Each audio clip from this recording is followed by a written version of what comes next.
சற்று முன் கிடைக்கப்பெற்ற மிக மிக முக்கியமான செய்தி ஒன்று வெளியாகியிருக்கு. அதாவது திமுகவால் தான் விஜய் உயிருக்கு ஆபத்து என்கின்ற தகவல் தற்போது வெளியாயிருக்கு. கரூர் மாவட்டத்திற்கு விஜய் சென்றார், அவரது உயிருக்கு உத்தரவாதம் இல்லை என்று தமிழக பாஜக தலைவர் நயினார் நாகேந்திரன் தெரிவிச்சிருக்காரு. தள்ளுமுள்ளுவ காரணம் காட்டி விஜயை போட்டு தள்ளிவிட்டார், என்ன செய்வது என்று கேள்வி எழுப்பியிருக்க நயினார் நாகேந்திரன் கரூரில் 41 பேரை அடித்து கொன்றதாகவும் குற்றம் சாட்டியிருக்காரு.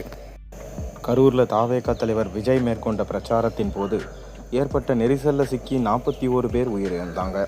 இந்த சம்பவத்தின் போது முதல்வர் ஸ்டாலின் நள்ளிரவிலேயே தனி விமானத்தில் புறப்பட்டு கரூர் அரசு மருத்துவமனை வந்து பாதிக்கப்பட்டவர்களை சந்தித்தார்.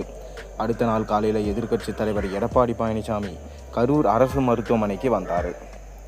தாவேகா தலைவர் விஜயை தவிர்த்து முக்கிய அரசியல் கட்சிகள் கரூர் சென்று பாதிக்கப்பட்டவர்களை சந்தித்தாங்க.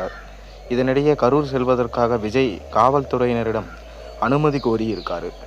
இந்த நிலையில் தமிழக பாஜக தலைவர் நயினார் நாகேந்திரன் செய்தியாளர்களை சந்தித்து பேசுகையில் கரூரில் 41 படுகொலை நடந்திருக்கு, காவல்துறையினர் லத்தி சார்ஜ் செஞ்சிருக்காங்க. இதற்கு யார் காரணம், யாரின் ஆட்சியில் நடந்திருக்கு, திமுக ஆட்சியில் நடந்த சம்பவம் தொடர்பாக கூட்டணி கட்சிகள் யாருமே கேட்பதே இல்லை. விஜய் கரூர் சென்றிருந்தால் அவரின் உயிருக்கு யார் உத்தரவாதம் கொடுக்க முடியும்? அவரையே அடித்து கொள்வதற்கு வாய்ப்பு இருக்குது. 41 பேரை அடித்து கொன்றார்கள், அதுபோன்று விஜய்க்கு எதுவும் நடந்துவிடக்கூடாது என்பதனால பாதுகாப்பு கோரியிருக்காங்க.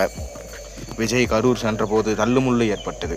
மீண்டும் கரூர் மாவட்டத்திற்கு விஜய் சென்றால் அவரை பார்க்க கூட்டம் வரும், தள்ளுமுள்ளு ஏற்படும். தள்ளுமுள்ளுவை சாக்கா வைத்து விஜயை காலி செய்து விட்டால் என்ன செய்வது? கரூர் சம்பவத்திற்கு முழுக்க திமுக அரசு தான் பொறுப்பு. அதற்கு மக்கள் சட்டசபை தேர்தலில் தகுந்த முடிவை எடுப்பாங்க. திமுகவால் விஜய்க்கு மட்டும் இல்லாமல் பொதுமக்களுக்கும் ஆபத்து இருக்குது. அதுபோல் அக்டோபர் 12 முதல் எனது சுற்றுப்பயணம் தொடங்க இருக்குது. ஜேபி நட்டா பீகார் தேர்தல் பணிகள் காரணமாக பங்கேற்கலை. அதற்கு பதிலாக நிர்மலா சீதாராமன் கலந்து கொள்வார். கரூர் சம்பவத்திற்கு பின் காவல்துறையின் அறிவுறுத்தலை பின்பற்றி சுற்றுப்பயணம் செய்யப்படும் என தெரிவிச்சிருக்காரு. மேலும் திமுக அரசுதான் இந்த சம்பவத்திற்கு காரணம் என நேரடியாக சொல்லியிருக்காரு நயினார் நாகேந்திரன்.